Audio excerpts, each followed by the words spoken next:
Welcome to A Fine Time, the Nanny Revisited.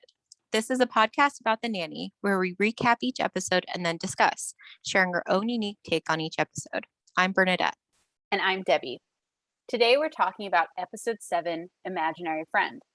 As we usually do, we will start with an episode summary. Gracie's imaginary friend, Imogene, is popping up all over the place.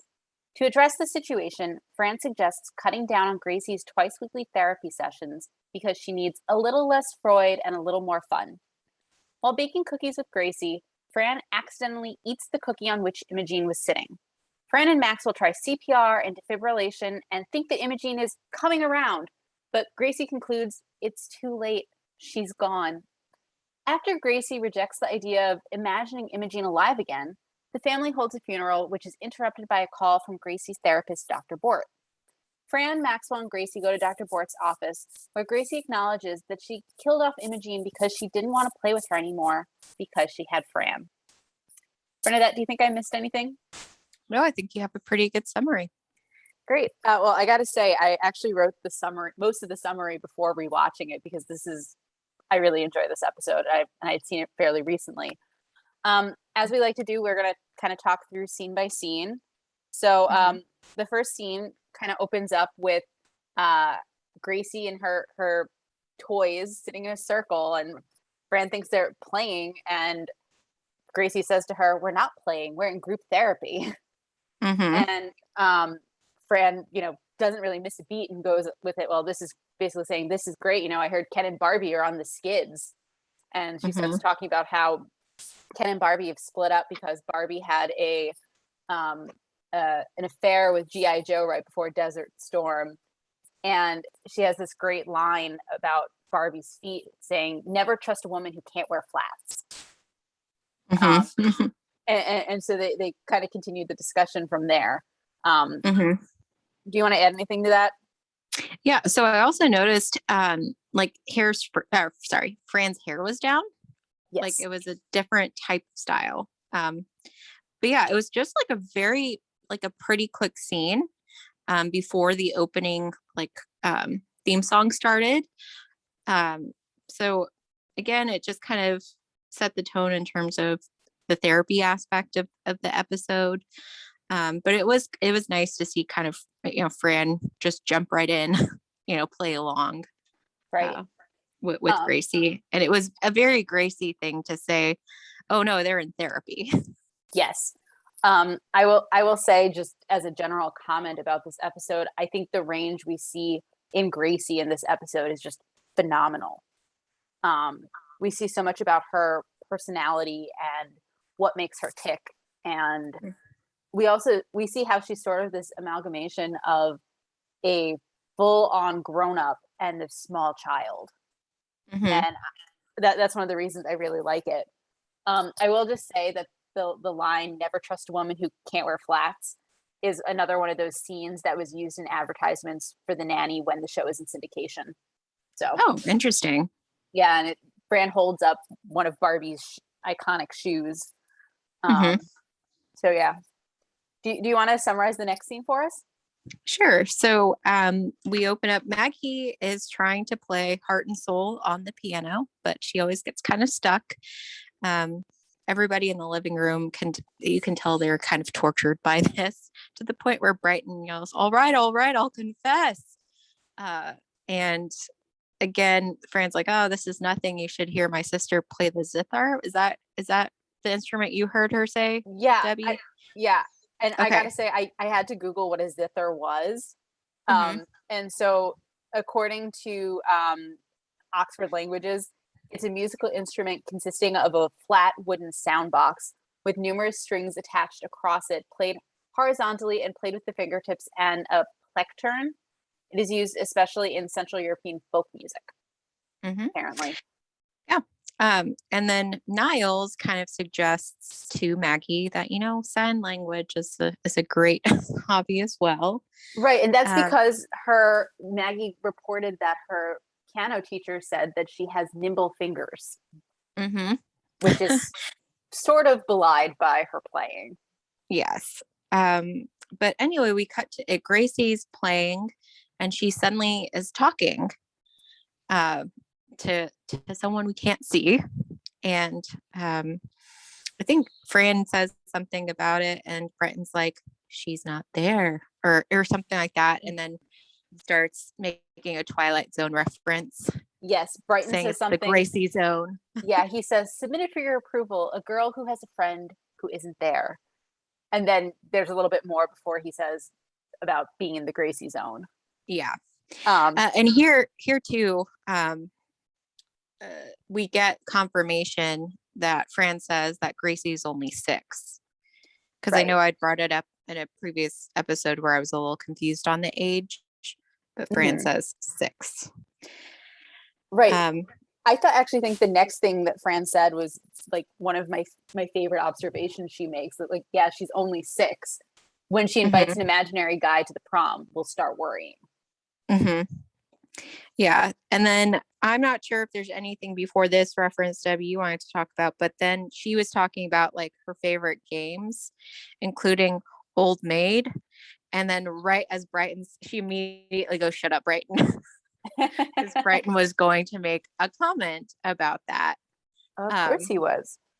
But that also kind of amused me just because of our conversation last time about the phrase old maid and all of that. So, but again, this is the first time I believe in the series that we're ever introduced to the fact that Gracie has an imaginary friend. Correct. And again, Fran doesn't seem like overly concerned about it. She doesn't seem concerned at all. Yeah. And again, I mean, I don't have much more to say about that particular scene. Was there anything you had? I was just going to ask you, did you have an imaginary friend when you were a kid? I don't believe I did. I mean, I had siblings, so there were people there. I don't recall having an imaginary friend. How about you? I was not as creative as Gracie in creating an imaginary friend who's this big, like 3 inches tall. I used characters from the Babysitters Club as my imaginary friends. Aww. So I love the Babysitters Club. I did too. And I couldn't tell you how old I was. I couldn't tell like it as relates to Gracie's age. But to me, it seemed totally normal that she had an imaginary friend. Maybe it was a little played up, but like the fact that she's 6 and has an imaginary friend, meh. Like I'm also not concerned. Yeah. Do you want to tell us about the next scene also? Okay. So we cut to Dr. And how did you pronounce it? Bort? Bort. Okay. Like a T at the end? Bort. Yeah. Okay. Because I heard Board D at the end, but I couldn't tell. So yeah. Dr. Bort's office. And that is actually, Fran comes in. She says she's new to the whole therapy thing. So at first I was like, is Fran going to therapy? Like, what's going on here? The receptionist is like, may I help you? And of course, Fran gets a little ruffled about that. And there's a couple of exchanges where, Fran says, what are you, nuts? And then looks around at the other people in the lobby. But what Fran is there to do is actually to pick up Grace from Grace's. And this is where we, like the twice weekly, apparently it's $150 session. Yep. Therapy. And at one point during this little scene where Fran's waiting for Gracie to come out, I can't recall exactly what she said, but the receptionist is like, hey, can you like not disturb the others? And she's like, well, like they're not disturbed already. And then she kind of sees one of the ladies sitting there and leans over to the other guy and it's like, alligator handbag for $2,000. We should all have our problems. So like a lot of those kind of like remarks during that yes. lobby scene. So I just want to point out that the patients sitting in the lobby, it's a man and a woman. Those are Fran Drescher's parents. Oh, really? Yeah. I did not know that. Okay. So when I was rewatching it, I looked at it, I was like, oh my God, those are her parents, because we see them later on in the series not playing her parents, obviously, because we've already met Sylvia and Mm-hmm. we'll meet Morty later. But he usually plays, her real father usually plays Uncle Stanley, but her Mm-hmm. parents make a couple other cameos throughout the series, and so I think this is the first one. So Oh, that's kind interesting. of fun. Mm-hmm. Yeah, so you're right. She makes a lot of comments because she's clearly uncomfortable that she's there, right? Mm-hmm. Yeah. Um, because the receptionist says something like, "Oh, you must be a new patient." She says, "What? Me? A patient? What are you, nuts?" Mm-hmm. Yeah. So there's that. Which Mm-hmm. and then of course I have the question, like, how long has she been working for the Sheffields at this point? Because it seems weird that this would be the first time Fran is picking Gracie up. Yeah. I had kind of that similar, that's why I was like, when we first, started the scene and she goes in there and she seems to be not that familiar. And this is my first time, but new to the whole therapy thing, that I was like, oh, is she starting it? Because like you said, if she's the nanny, we've known that Grace has been in therapy since the very beginning. So Right. like you would have thought at this point she would have picked her up before. Um, Exactly. Like, I can't but I guess, imagine mhm, Brighton and Maggie require that much care that Fran would not be picking Gracie up routinely. yeah, yeah. So you're right. That does kind of seem, incongruous with where we're at in the series at this point. Now, if this were like the first or second episode, you know, you could kind of see that. But in the sense that in the show itself, this is the first time we as an audience are seeing, the therapist's office. I don't know if maybe Fran's just kind of a stand-in for the audience in this scene. Oh, interesting point.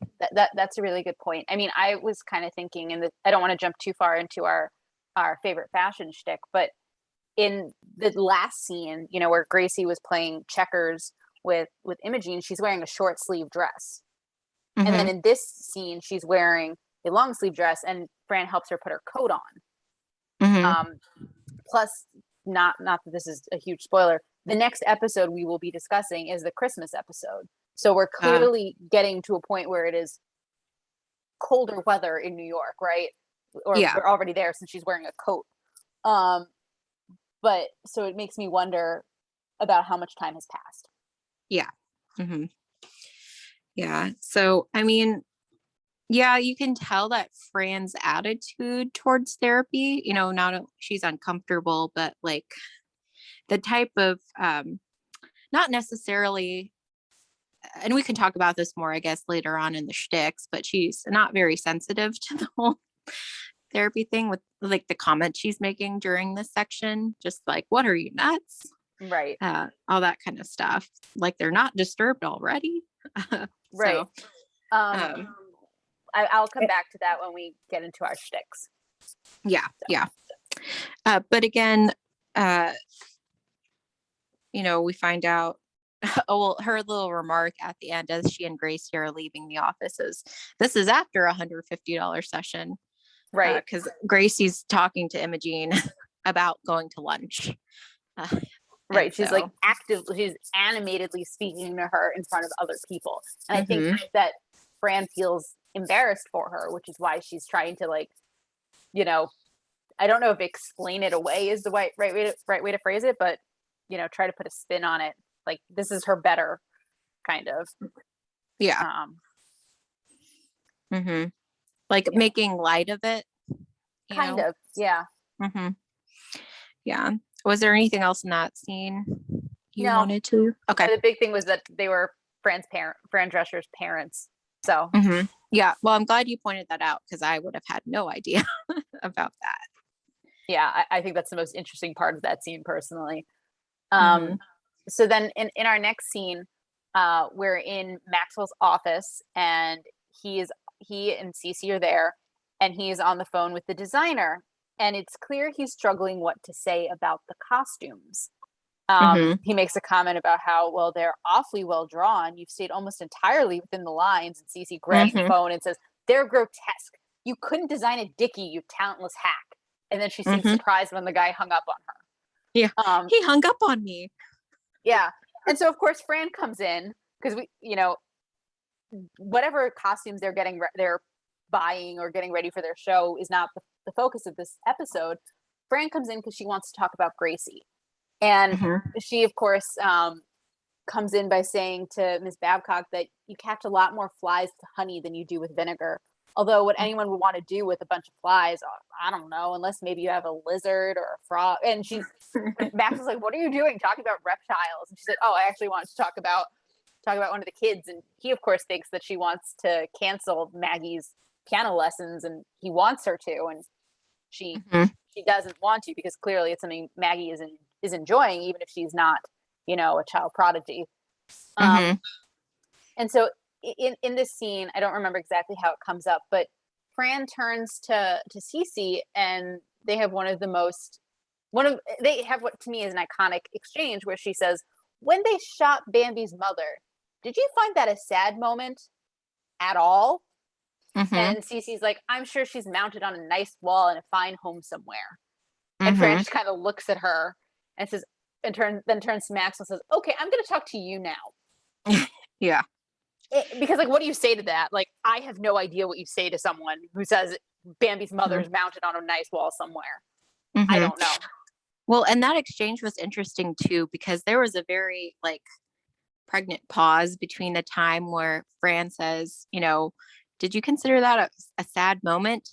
And then a pause, and there's a lot of laughter, and then "at all," and then more laughter, and then Cece gets kind of a look on her face, and then says the line, and I'm kind of wondering if Cece's just putting on a show in that respect.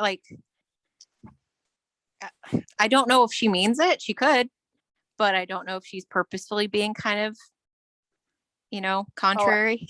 Oh, I think you're giving Cece far more credit than she deserves. I've never once considered that she didn't mean it. Well, because I don't know. I think I wouldn't be surprised if she meant it, but also kind of the look, they're kind of sparring at this moment, and I don't know if she, there's a small chance she could just be contrary for the sake of being. Oh, I hope so. Contrary. I don't think so, but I hope so. I mean, we've seen in a previous episode where she comes in wearing, what is it, a fox around her neck. They were worried it was Chester. That's not the first time she does that. That's not the only, I should say, that's not the only time she does something like that. So it would not surprise me if she thinks it's fine and doesn't feel any sympathy for Bambi whatsoever. Yeah. Which of course also said, I mean, I think it's fairly universal that you're supposed to feel bad for Bambi, right? That I must say, I've never actually seen Bambi, so I've only heard about this, and what I've heard about is that Bambi's mother gets killed, and that is enough for me not to watch the film. But anyway, I think it's almost like a universal, you're supposed to feel bad for Bambi. Yeah. It's a litmus test kind of that Fran is giving. Exactly. And Cece has failed. But anyway, so more to the point, Fran wants to talk to Maxwell about cutting down Gracie's therapy, because she's already going twice a week. And she says, because Imogene's all over the place, right? So they went to the Stage Deli, and Imogene ordered a BLT, and Fran had to eat it and pay for it. And she's kind of annoyed about that. And so Fran's suggestion is that Gracie needs a little less Freud and a little more fun, while Maxwell's initial suggestion was that maybe we should increase Grace's therapy. If you didn't know what happened after this, which of those two options do you think would make more sense? Of increasing or decreasing? Yeah. I mean, twice a week to me sounds like a lot as it is. For a 6-year-old? Exactly. Yeah. Again, I mean, I would need to know Grace personally, I guess, to make a better decision. I hadn't really thought about that. And I would also think depends on the type of therapy, because again, for such a young child, I mean, there's only just certain things you can do with certain age groups when it comes to therapy.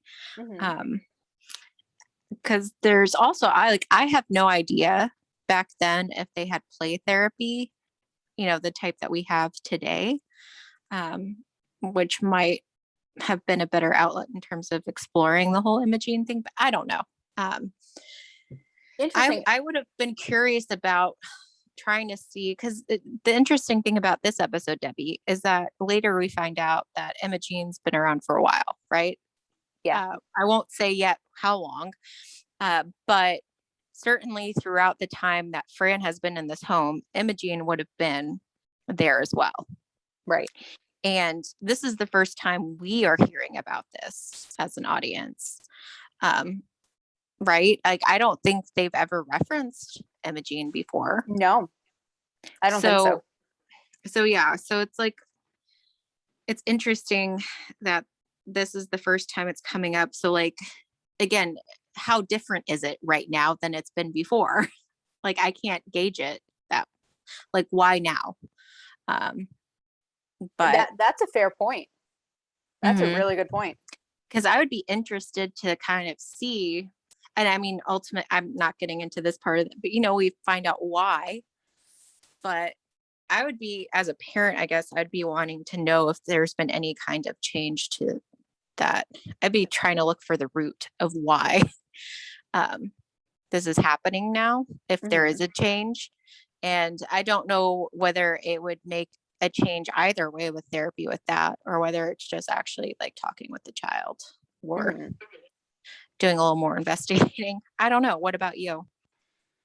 I mean, I kind of just thought, wow, that sounds like a lot of time that Gracie's spending in therapy. So it would be worth a shot, like trying to reduce it, just to see if going and doing other things makes a change, or causes a change, I should say.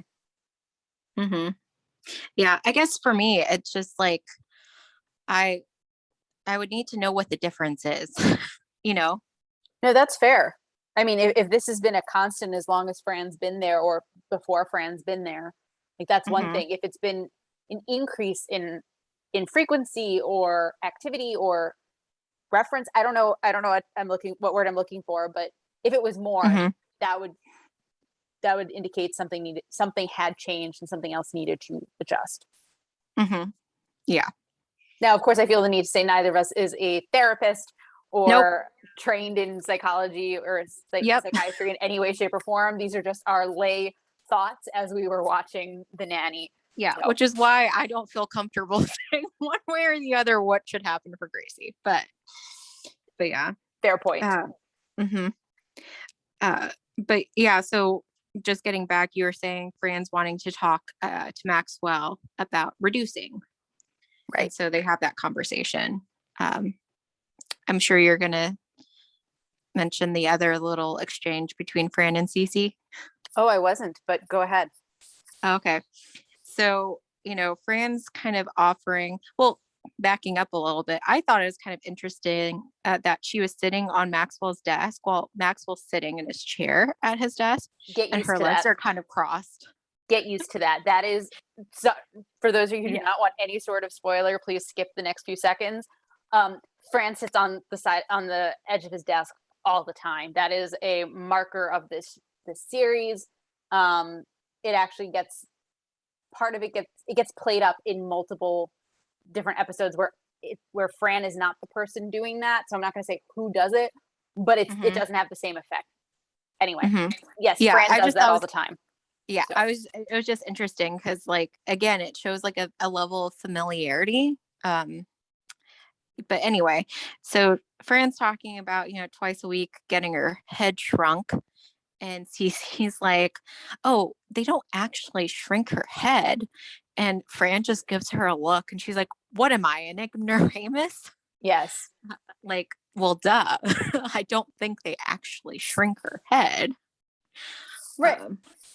It's funny because of the way they make their intonation, but I guess I just didn't find that as notable. I mean, it just is a continuation of this little sparring they've had, in the scene. Right. There will be more sparring, as you can imagine, throughout the series. So. Yep. Is there anything else you wanted to say about that scene? Yeah, just that it turns out, and again, like Fran's use of language in this as well. She was wondering who recommended the quack in the first place. Turns out it was Cece. Right. And they were trying to find an outlet for Gracie, and Fran's like, well, if she needs an outlet, I can take her to Jersey, and there's all these different types of like store outlets. Right. Ralph And then Lauren, Donna Karen.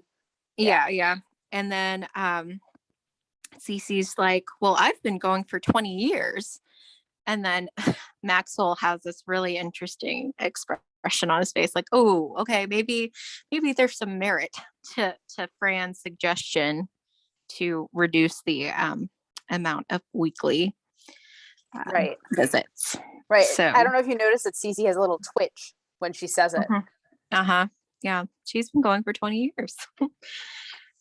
So yeah, that was most of what I had to say about that scene. Yeah. But then we cut to the kitchen. Yes. Where they're making cookies. And when I say they, it's Fran and Gracie. Yes. They're making Toll House cookies. I didn't write this down, but I think there was a little kind of exchange about why are they called Toll House cookies. Because you eat now and pay later. Yep. So I think with the dough, because they're still in the process of like making some as well. There's some made, but they're making dough. And I think Fran offers some dough to Gracie and she's like, oh, you're not supposed to, you get sick. And then Fran's like, that's a lie that parents say so they can have more cookie dough. More dough for them. Yes. Yeah. Every time I'm baking, I routinely eat the dough or the cake batter or whatever I'm making. And I think of this scene because clearly it's totally fine. I've just grown up eating cookie dough, and the calories don't count until it's baked. So eating the dough is the right call. Again, we are not doctors. We do not provide medical advice on this. Well, because she later in the scene she says the eggs are pasteurized, which is why it's fine. And I was like, I still would like to look that up. A doctor, if you want, because I've always been told don't eat the raw, because it's the raw egg part or the whatever. Right. Well, if you're doing vegan baking, you don't have that problem, for the record. But because there'd be no eggs. That never stopped me before. But also there apparently there's also a concern about the flour not being cooked. But again, hasn't stopped me, and I like raw cookie dough and raw cake batter. So, but again, we're not recommending. We are not doctors, so what our comments are not intended to and should not be taken as medical advice. Exactly. But what's interesting is that Imogene is also with them. Yes. And it's cute because we see Fran playing along with Gracie because Fran's trying to take a seat in one of the chairs, and Gracie's like, oh no, that's where Imogene is. So Fran's like, oh, okay, and she moves to another chair, and Gracie's like, no, she moved there, and Fran's like, zippy little thing, but she's like, okay, she's playing along, right. And she tries to move Imogene as if she was the size of a approximately 6-year-old child. And Gracie's like, what are you doing? She's only this big, and holds her fingers, her thumb and her forefinger up to measure her. And Fran can't believe that someone this big is causing her so much hassle. Yep. And so she ends up getting a little teacup, putting it and saying that, putting Imogene in there. And then Grace is like, she's bored. And but Fran spins the teacup. And then she's like, she just went to Disney World. That's excellent. But so before we get into what really drives the scene, I just want to circle back on the cookie dough comment, because at some point during this scene, Maxwell comes in and Fran and Gracie's like fingering the cookie dough and putting it in her mouth, and he says something like, Grace dear, don't eat raw dough, you'll get sick. And she's like, yeah, right. Uh-huh. And that's when Franz makes the comment about pasteurized eggs, and Maxwell takes a taste and says that they're great or whatever, they're delicious. Of course they are. It's raw cookie dough. Anyway, I just wanted to point out that Maxwell joins them in the kitchen.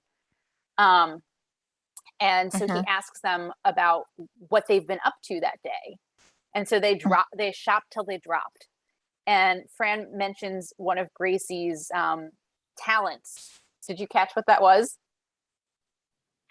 Sorry, can you repeat that? Sure. Yeah. In telling Maxwell about their day, I don't know if she uses the word talent, but Fran talks about Gracie's new talent. Yes, and Gracie, I don't know, she's very smiley and happy when she says this. She says, "I made a salesman cry." Yes. And she has this great, not just the smile, but she has this great intonation of like pure joy.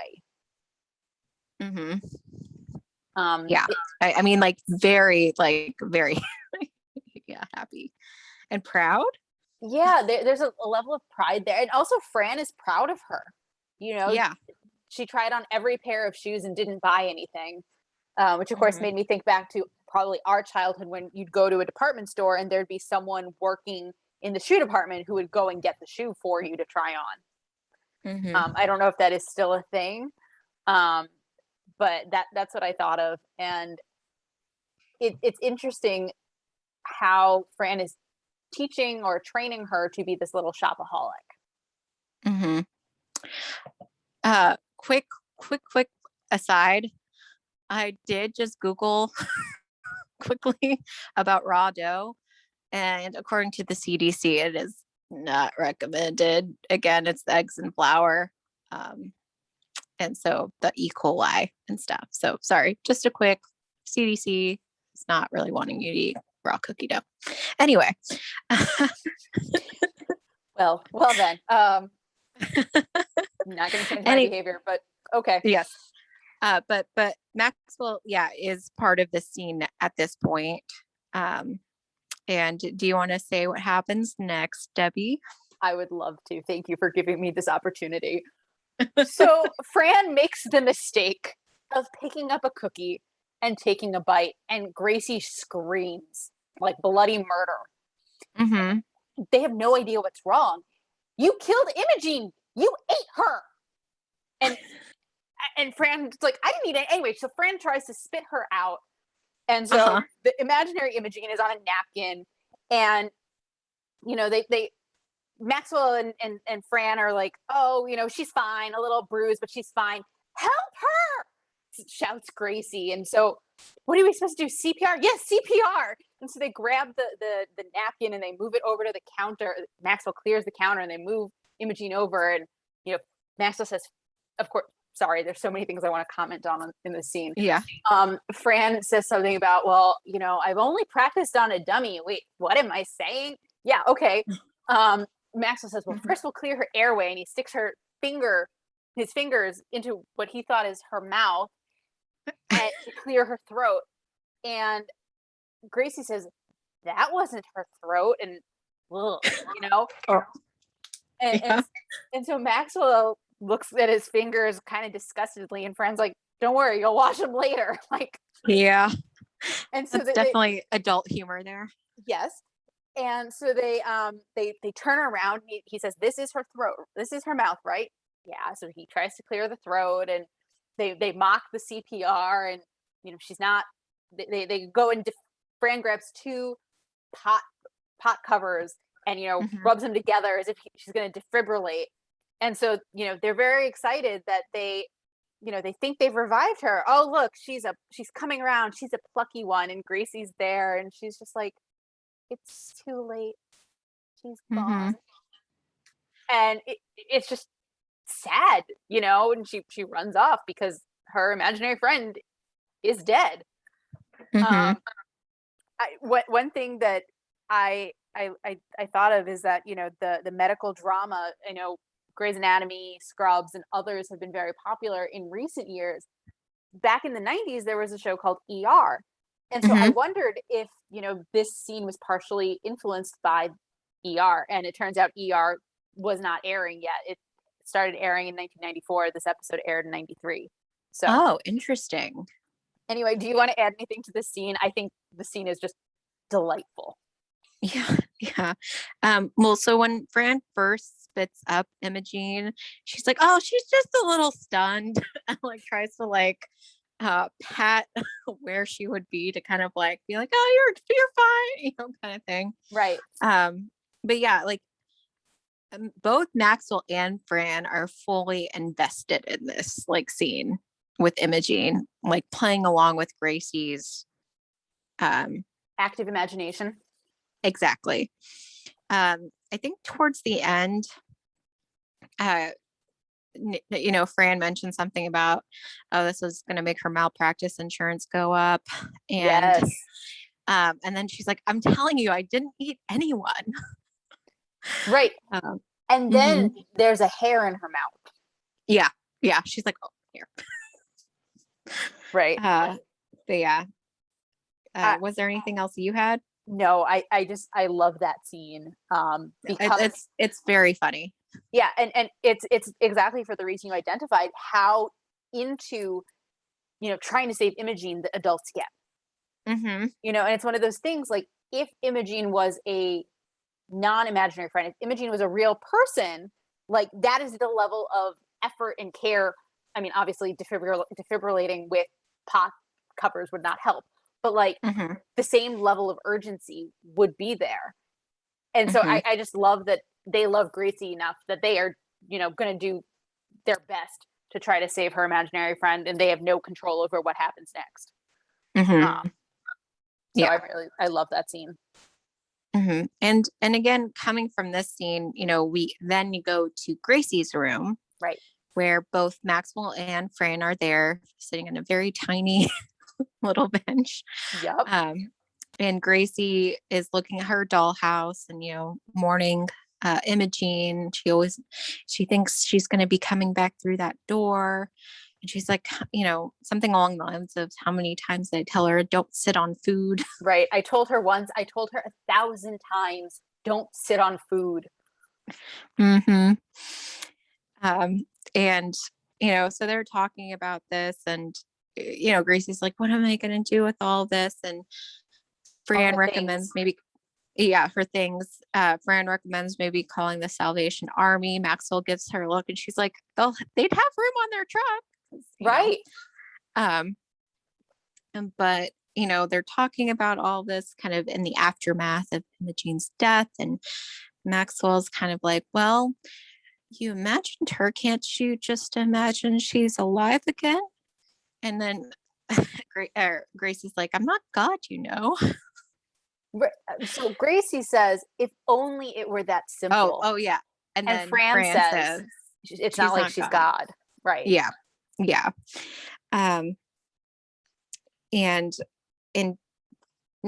So Gracie's still kind of upset.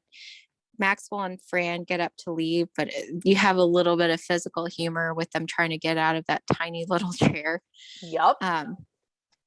And then they go out to the alcove. Before we go to the alcove, was there anything else in Gracie's room you wanted to comment about? Yeah, so I just want to make very clear for our wonderful listeners, the things that Gracie is saying are things that people in mourning say, that you would expect from an adult when they lose someone they love. The comment you already brought up about how she keeps expecting her to walk through the door. I don't know what to do with all of her things. And then at the very end, she gets them out of her room by saying, I just want to be alone. And so she's showing this maturity that is well beyond her years. Like, she understands what it means for Imogene to have died. Yeah. So that's all I wanted to say in Gracie's room. Yeah. And so Fran and Maxwell walk out of Gracie's room into the hallway, and there's actually kind of like a little alcove area. Yes. And so they continue their conversation there, where Fran, talks about, she recalls when Goldie died. And Maxwell's wondering who Goldie is, relative or something. And she's like, no, my goldfish. Yeah, he asked if Goldie was her grandmother. Yes. And she's like, no, the goldfish. And he's like, oh, Goldie the goldfish. You should be a writer. You should write. Yeah. Yeah. Yeah. But Fran's saying, when Goldie died, they gave, was it a 21 flush salute? Correct. And Maxwell's commenting on how grand, and Fran's like, oh, she just wouldn't go down. Correct. And so at some point, Maxwell's like, well, are you floating near a point here? Yes. And then she says, when death comes tapping at your tank, you need some kind of closure. Mm-hmm. Yep. So then unless you have anything else in that alcove scene. Oh, yes. I just want to mention that before she makes the comment about death comes tapping at your tank, she says something like, thank you for your heartfelt sympathy or something. And this is just another, because she's clearly still upset about her goldfish, which makes sense. People who've had pets, we understand that when you lose your beloved pet, it's traumatic and the trauma doesn't go away. So anyway, this is another example of Maxwell just not being good at moments and not being good with other people's emotions. And the only other thing I want to mention is that Fran asks Maxwell, what did Dr. Bort say, or something like that. And he says that he left a message because she was talking to her therapist. And she says, the therapist is in therapy or something like that. And I was just like, okay. She was clearly making a point about that. So anyway, they get this idea to do a funeral for Imogene. And now we can go on to the next scene if you want. Yeah, so now we cut to the living room. Everybody's wearing dark attire. Maggie's at the piano, and Maxwell, they've set up a little table with candles, and Maxwell and Fran are talking, and Maxwell's like, well, why am I the one who has to, do the eulogy? What about you? And Fran's like, that would be in poor taste. I ate her. Correct. Which would be in poor taste. Let's be fair. Yeah. And then Brighton makes a little snide comment about Fran being Nanny Lecter. Yep. And again, they Gracie arrives and she has a shoebox. Right. To send off Imogene, and Fran's like, well, I've seen you've decided to do an open casket because there's no lid on it. And then she's like, but why is my, expensive good food in here?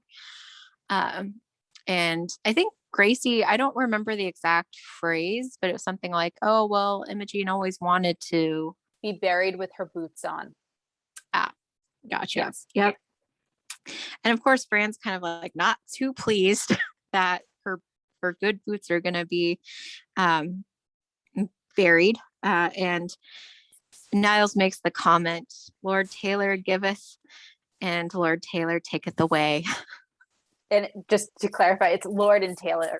That's that's a store. I just want to mention that when Gracie comes down, she's in her black getup, which we will talk about in our favorite fashion shtick. But she's asked, how are you holding up? And she says, it's still a shock. I always thought I'd go first. Which again is another thing that she's exactly. So then we get into the funeral, and so Maxwell, has a few words to share with the group. What is there to say about Imogene? A faithful friend, constant companion, peanut butter lover. Which had been Fran's suggestion, correct, to him to mention that Imogene loved peanut butter. Right.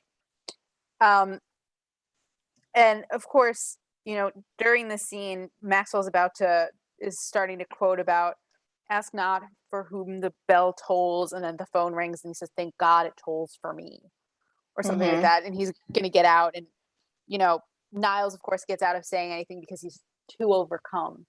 And Brighton has a few words prepared, and everyone says no. Yep, it's a very emphatic no. Yes. One detail of this scene, which I can't say I've noticed before, is that while Maxwell is talking, do you notice what Grace is doing? It's not very notable. So if you didn't, nope. So fill me in. So she's sitting on the chair by herself, right?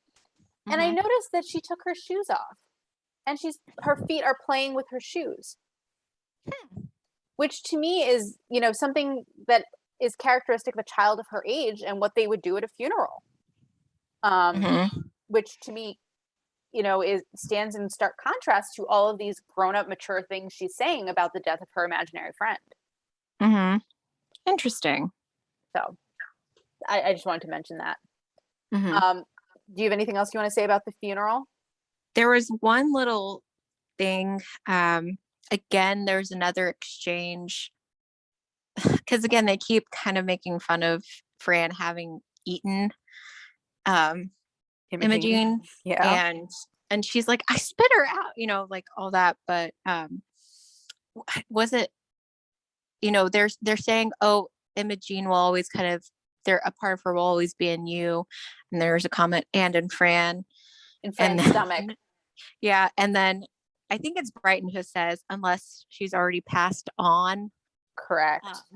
So yeah, there's like these little, statements throughout, kind of again poking fun at Fran having allegedly eaten Imogene. Right. Yeah, the bathroom humor is characteristic of a boy Brighton's age. Right. Yeah, and then I believe whenever Maxwell leaves, there's some like Maggie starts playing the piano, right? And then Niles is like, as if there isn't enough pain in this house.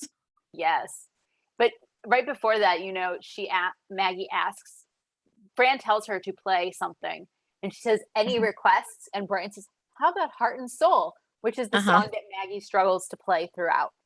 Yes. So the phone has rung, and we catch up with Maxwell and Fran. It's a call from Dr. Bort. And Maxwell said that they take the call in Maxwell's office, and Maxwell says, Grace is fine, but Imogene isn't. She's been better. Well, she's dead, eaten by the nanny. And Fran protests, she died on the table. As if that makes a difference. So anyway, Maxwell gets off the phone and says that Dr. Bort wants to see us right away. And Fran says, oi, shrinks. They always blame it on the nanny.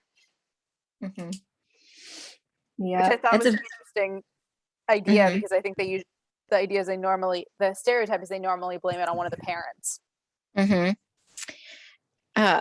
guess, yeah. I was gonna say maybe it's a New York thing. But yeah, I mean, this is a very short scene. And I feel like so far in this episode, we've had a lot more like quick scenes. Yes. Than normal, I would say. Yeah. But yeah, unless you have anything else with that scene, Debbie? Nope. We have Fran and Maxwell, in the therapist's lobby, and Gracie is there to see Dr. Bort, and apparently it's taken Fran some time to get ready, which of course we'll begs talk the about question. The outfit later. Yes, but that also begs the question, why did she have to change? I mean, she makes the statement, you think this look happens by accident? These clothes just fall on me? And then she says something like, the only shoes that work with this outfit are now 6 feet under. Yeah. Anyway, continue. And there's a couple in the lobby, different from before. It's like a middle-aged or younger couple that have been to therapy as well. The man seems very frazzled. Or do you have a better adjective for him? He just kind of seems out of it. But the wife is like, oh yeah, we've been seeing her, it's gotten so much better. That's how we used to talk. That's how we used to talk to each other. Yeah, that's referring to Maxwell and Fran's exchange about her outfit. Right. And then I'm just going to add that the wife of this other couple says that Dr. Bort gave us the tools to fix our marriage. And then Maxwell's like, we're not married. And the husband leans in urgently saying, get out now. Exactly. And that doesn't go over too well with the wife. Right, but even before she has a chance to react to that, Mm-hmm. it becomes clear that Fran has now changed her mind about cutting back on therapy. You Mm-hmm. know, because she learned about Maxwell's family tree that's full Mm-hmm. of I won't use the Yiddish word now, I'll save it for later, but full of nuts, as she puts it. Mm-hmm. Um, she references Great Aunt Hermione, who Mm-hmm. lived in a gazebo with a great horned owl, and Yes. Uncle Duncan, who had a magic kilt. And Maxwell's like, it was magic. Yes. He considers the rumors of his family's dementia to be wildly exaggerated. Yeah. Um, and also, Fran kind of makes the comment about like, why did we reduce it? And Maxwell's like, it was your idea. And she's like, since when do you listen to me? Right. And then the husband says, oh, he walked into that one. He Uh-huh. walked right into that. Yeah. But Gracie comes out and they ask her how she's doing. And she's like, I'm drained. I don't bounce back like I used to. Yes. He's 6. Exactly. I mean, it's kind of like back to the first episode where she talks about how they did regression therapy and she was taken back through her childhood. Yeah. Yeah. So. Yeah. But meanwhile, the couple on the couch is still, or not the couch, but in the lobby is kind of bickering now because the wife's like, is that really what you're wanting out? He's like, yeah. And she goes, forget it. You're in forever. And he's like, okay. Yeah. Resigned. Yes, dear. Yes. Yeah. But then, was there anything in the lobby you wanted to discuss? No, that's all. Okay. So then Maxwell and Fran go into Dr. Bort's office, which was very pink. It was interesting. Um, Dr. Bort offers a cookie. And Fran refuses. Yeah, Fran's kind of like, no. And Fran's all prepared. You can tell Fran's prepared, kind of defensive, thinking that Dr. Bort is going to be blaming all of this on Fran. But actually, what Dr. Bort says is, I think you've done a very good job. And that immediately, gets Fran into it. Right. Fran totally turns around. Like, she started by saying, before you start blaming me for everything, I want you to know I always have her best interest at heart, or something like that. Mm-hmm. And she makes a comment about, other than this one measly dead friend thing, we've been doing well, or something like that. And then, Dr. Bort says, you know what I think? And Francis, just like that, you're ready to pass judgment or something like that.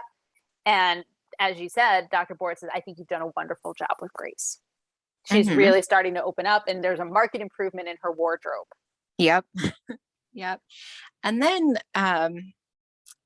there's kind of an understanding between Dr. Bort and Maxwell, I think, regarding this whole Imogene thing. Like, Maxwell gets it first. Yes. And Fran's like, buy me a vowel. Like, what's going on here? It turns out Imogene came after Gracie's mother died. Right. And so Fran's still not 100%, doesn't really understand what this all means. And Dr. Bort brings in Gracie. And Gracie's, she's trying to get Gracie to say why she died. Imogene. Right. It turns out, Imogene was getting on her nerves.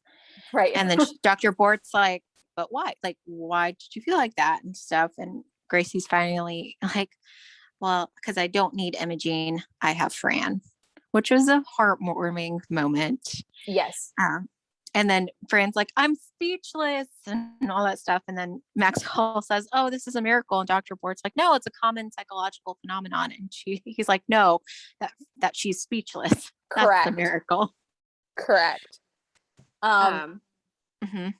Yeah. So I also love the exchange between, when Gracie says that she didn't want to play with Imogene anymore because now I have Fran, and the love between them is just so wonderful. And Fran gives her this big hug, and it reminds me of the episode we talked about, Here Comes the Brood, where, Fran tells Gracie, that I love you, and Gracie says, I love you too. And they hug, and it's adorable. And it makes me think about how wonderful their relationship is. Mm-hmm. Yeah. And then Gracie offers Fran a cookie. And Yes. again, Fran is still a little cautious and she's like, do you see anybody on there? And Gracie's like, no, do you? Exactly. As if Fran might be the one who has some issues potentially. But yeah, Correct. so I think she does end up with the cookie, right? Or do we Right. cut away before that? Yeah. Okay. I think she picks up the cookie and says, "You sure you don't see anybody sitting on this?" So Yeah. she has the cookie. Mm-hmm.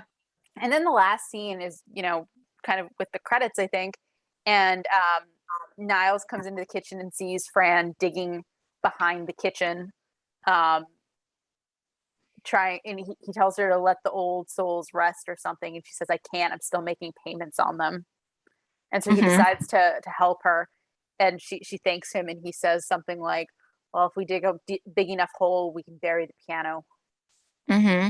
Well, and it turns out it's 3 a.m. and well, Niles is like, Fran, it's 3 a.m. And she's like, thanks, Big Ben. Yep. But yeah, they keep making all these different remarks. I let the wingtips rest in peace. Those poor souls, and then he helps her out, which again kind of reinforces their camaraderie that we have seen in previous episodes as well. Right. But then during the actual credits, as they're rolling, Maggie is playing the piano. And she actually is doing a more complicated piece with gusto. And then though she tries doing Heart and Soul again and just gets stuck. which is I think is meant to be another little comedy bit in terms of like Heart and Soul is like one of the first things you learn. And even I, who never took a piano lesson, learned how to play Heart and Soul. And so I think that's part of the gag is just like she struggles with this like basic song and yet she can play another song well. Yeah, I will note that every time she's tried to play Heart and Soul, she gets stuck at basically the same place. Yes. There's just this one part where she just can't get it right. Right. Which, of course, as we've said, leads Niles to think that if they dig a big enough hole, they can bury the piano. Yes. Which would put everyone out of their misery. Mm-hmm. Do you have anything else you want to add before we get into No, our I think we can get into our sticks. All right. I want to jump into fashion first, if that's okay. Okay. Yeah. I thought there was a lot of different fashion going on here, and I'm going to start with something I didn't like, so I can just get it off my list, and we can move on to things I did like. Maxwell's outfit in the scene where Cece and Fran are talking about Bambi, he has this long kind of like blah colored jacket. The sleeves are rolled. To me, it looks kind of like an indoor raincoat, or like a fall jacket. And to me, it just wasn't his usual level of, as I put it, GQ glam. Like I just was not impressed by that. I did not think it was an attractive getup for him. So I wanted to get that off my chest. I want to talk about Gracie's morning dress, which is a very mature looking frock for a child, right? It's a black dress that has a built-in a choker, and then it has this big bow on the back. It looked very nice, but it just didn't really seem like her, Yeah, I mean, it did seem very mature. Well, yeah, I can't find the right word for it, but yeah, like the built-in choker and stuff. Yeah.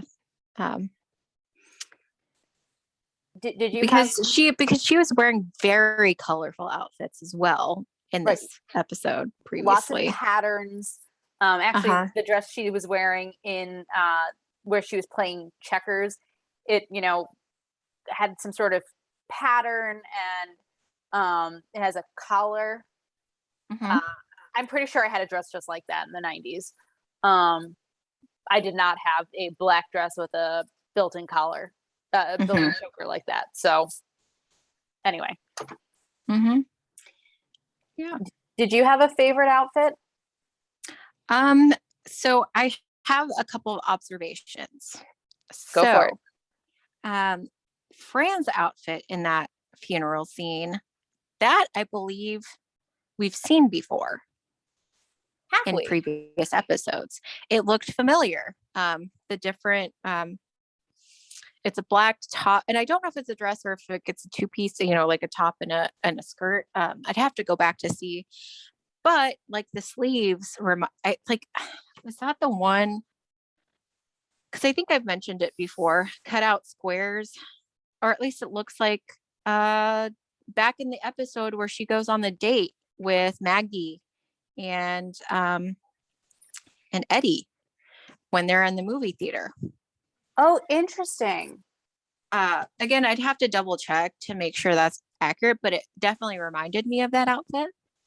Now, the thing that I wanted to talk about in terms of fashion was in the scene where they're, towards the end where they take both Maxwell and Fran take Gracie to the therapist's office, and she says she's taken, so much time to get ready. Right. I was not a fan of that outfit. The coat was plaid, a black and gray plaid, but had vegetables on it. Yep, a tomato, an eggplant, carrot. Yep. So I was like, well, this is kind of ironic. Just because, like, again, I was not a fan of that that outfit. That's fair. I actually just wanted to mention that that's not the first time she's worn food as part of her outfit. In the first episode, she was wearing a watermelon jacket. It had the collar looked like a slice of watermelon, and there was other fruit lower down, I think. I don't remember exactly. But she does, and I know in a later episode, there's another dress that has a similar pattern. She likes to wear things with food on it. Yeah, but this particular one, the black and gray plaid with the vegetables, and they're like very large vegetables as well. Yes. I just was not a fan, and I just thought it was ironic that she uses that. And again, this is what she's wearing in the scene where she goes into the office and the therapist makes the comment, oh, there's been a marked improvement in Gracie's wardrobe. And there's like this, Fran makes a pointed look at the therapist outfit, like we'll talk later kind of thing. She says, we'll talk. Yeah. But so it's just kind of funny that Fran's wearing an outfit that I'm not really a big fan of during this whole exchange. Did you like any of the things she wore in this episode? So when they're baking cookies, it was like I could never pull it off, but like the frilly top with the vest and the black jeans, right?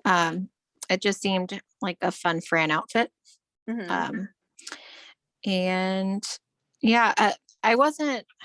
There were a lot of like really bold colors, like the dress, like there was like a blue dress with the white and black blazer over it, right? And stuff like that. And I mean, it wasn't really my style, but I didn't hate it. So, but yeah. So my favorite thing. Oh, sorry. No, go ahead. My favorite outfit that Fran wore in this is actually one that doesn't really get I don't think gets a lot of notice, but it's in the scene where Gracie's playing checkers and Fran's sitting on the couch. It's like this black bodysuit, and she has long sleeves, and there's some like gold around her waist, and it has like a little zipper. Yeah. I could never pull it off, but I just think that she looked phenomenal in that. Is that the one that had like a little key in the front? I think so. Yeah. She looked good in that. Again, I could never pull that off, but yeah. But yeah, was there anything else with fashion you wanted to discuss? I think we see another bathrobe in that last scene. Oh yeah, when they're digging. Yeah, I mean, 3 a.m. I gotta say, I have not kept a record of what each of the bathrobes look like, but to me, that looked like a new one. Yeah, and she's a little off in the distance. She's in the background of the scene because she's out in the backyard digging it up. So we're not super close, and it's supposed to be dark. Correct. I think that's all I wanted to say about the fashion. Okay. Do you want to talk about our notable New Yorkers? Sure. So obviously we get a lot of references to Ken and Barbie, Chatty Cathy, other types of toys. Yep. And then I wasn't sure if there was a specific reference Brighton was making in terms of confessing or just the general thing about being tortured when Maggie's playing the piano at the beginning. We already discussed the Twilight Zone, and Brighton's kind of channeling the host of the Twilight Zone. We have, let's see, we have Liberace mentioned. Yep. And who is Liberace for? Oh, thank you. Exactly. Okay. Yeah. He was a performer, a pianist, right? The reference I often hear of him is, I don't know, have you ever listened to Mr. Sandman, the song? I have, but I couldn't sing it to you. There's lyrics that say, and lots of wavy hair like Liberace. Oh, interesting. Yeah. So I'm assuming he had wavy hair. So according to Wikipedia, he was not just a pianist, but he was also an American singer and actor, and he was a child prodigy. Ah, and apparently had wavy hair. Yes. Yeah, which also explains the comment about Maggie not being Liberace. Like, she's not a child prodigy. Like, it's not a crime. To which, of course, Cece says, well, in some countries, they chop off her hands. Which is very, very dark. I thought she said head, but okay, hands. Oh, okay. That's even darker than what I heard. Okay. Well, either way, it was dark. Yeah. Again, there's the Bambi reference. Let's see here. Freud. Yep. Sigmund Freud. Which well known psychoanalyst. And try to see, was there any other big name? I mean, there's the Nanny Lecter, so the reference to Hannibal Lecter. Yep, who is a fictional serial killer who eats his victims, per Wikipedia. Yes. Mentioned the Lord and Taylor. There's the reference to whom the bell tolls. So originally that phrase you see in John Donne's poem, but then Ernest Hemingway has for whom the bell tolls. He has that as a novel. Did you have anything else on that you wanted to say? Yeah, so Fran makes a comment about who needs Freud when you have Ferragamo. That's a reference to Salvatore Ferragamo, who I believe is a luxury. It's a luxury brand. There are also references to the brands Ralph Lauren and Donna Karan. And as you already mentioned, there is a reference to Big Ben. So. Yeah, and then also to the show, whenever Fran says "Buy me a vowel," to Wheel of Fortune. Oh, excellent! I didn't even think of that. Yep. And again, I mean, there's a lot of other references, which I think are more 90s, but yeah, those were the big ones I took. Were there any I missed? The only one I'll add is the stage Deli, which was, or maybe still is, I'm not sure, a deli in New York City, which was known for its Broadway themed dishes and dishes named after the famous people who ate there. Oh, interesting. According to Wikipedia. And I will mention that it also features prominently in The Marvelous Mrs. Maisel. Ah, okay. So for those who are looking for some crossovers, I'll also mention that in The Marvelous Mrs. Maisel, Midge's best friend's name is Imogene, which was probably a total coincidence, but it occurred to me as we were talking that, oh, that's really clever if that was intentional. Yeah. I doubt it, but anyway. Yeah, I have no other notable New Yorkers. Okay. Do we want to jump into 90s nostalgia or Yiddish Cup next? Let's do some 90s nostalgia. All right. Well, before you can say anything, old cars. Thank you. Yes. And then I think like the phrase "the skids" seems dated when Fran's talking about how Ken and Barbie are on the skids. I would feel like nowadays it's more likely to say the rocks or something like that. Or I could be Interesting. totally wrong. Maybe it's a regional thing. I don't know. But then the reference to Desert Storm. Yep, I got that. Again, some of the the alcove where they're sitting, it just seemed very 90s. Like the curtains were like a big floral pattern. Mhm. It just seemed very 90s. I think they Same thing matched. with some the decor in the Yep. therapist office as well. Seemed very 90s to me. No, Oh, I didn't even think of it that way. I will just mention on the point of the therapist's office, I don't know if you noticed, sort of behind them, it looked like there were toys for her patients to play with, in case that was a reference to the play therapy you mentioned before. interesting. I don't know if it was or not, but that's what I thought of. Mm-hmm. They're also the house phones, not cell phones. Mm-hmm. And yeah, then I'm out. Yeah. Well, I think in general, I may have alluded to this earlier as well. Fran's stance with the whole therapy thing, quacks, like all that different kind of stuff.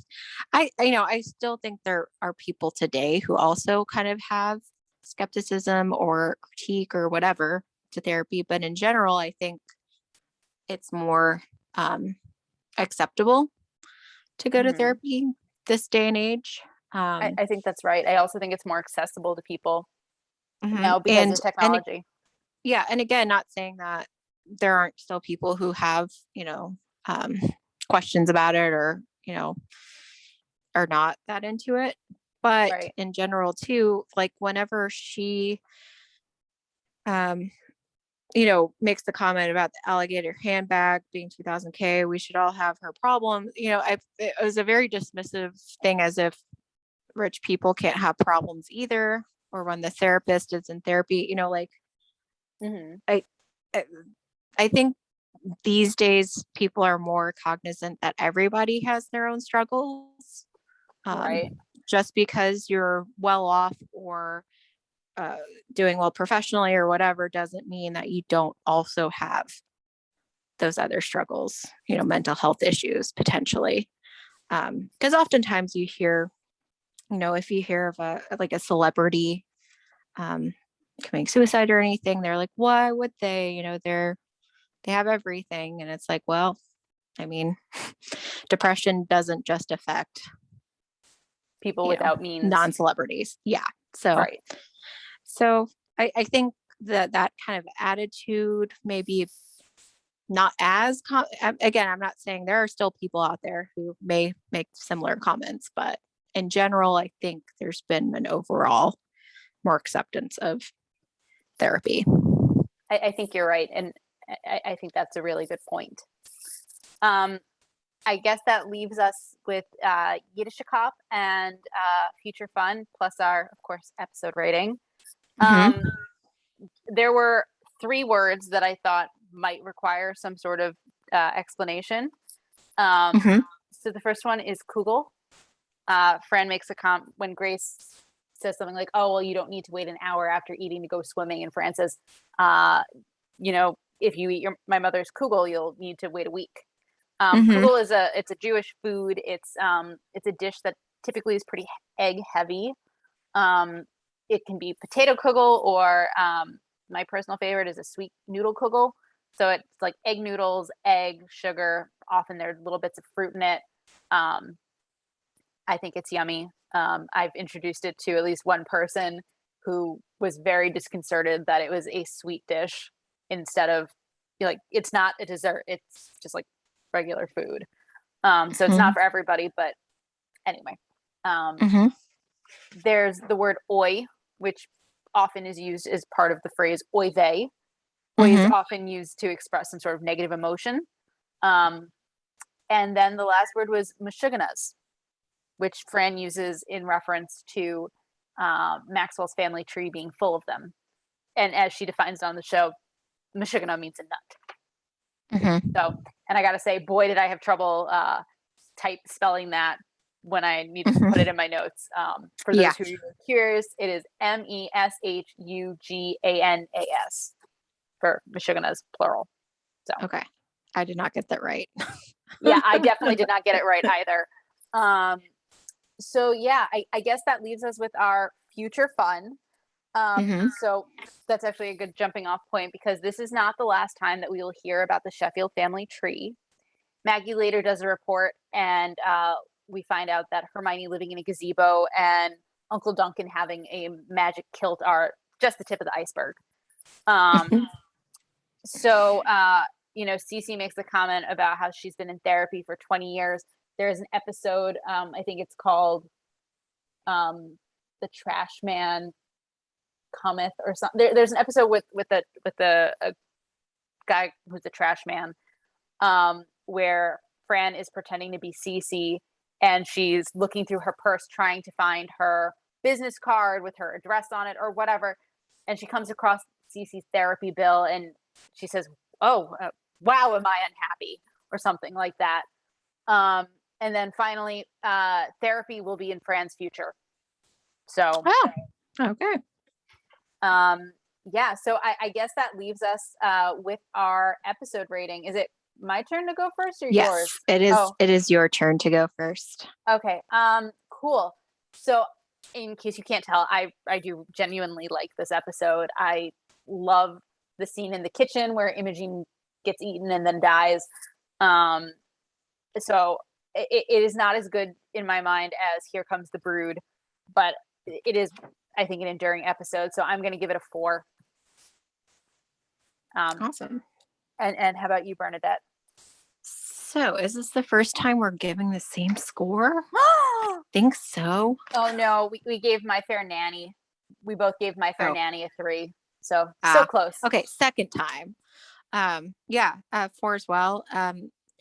Again, the scene in the kitchen was probably my favorite, just with how into it Max and Fran got. So it was a fun episode. But again, it took a little off in terms of Fran's attitude towards therapy in general. So yeah. But overall. Yeah, that's also why I think that factored into my decision as well, because it does feel, as you put it, kind of dated, kind of judgy. But again, the scene in the kitchen is just so delightful. And everything else. I think that made the episode for me. Yes. Yeah, absolutely. All right. Well, that's all we have for you today. We hope you had a fine time with us as we revisited The Nanny. Join us next week when we'll be discussing episode 8, The Christmas Show.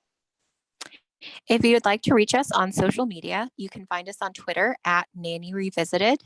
You can also send us email at afinetimenannyrevisited@gmail.com. Have a great week.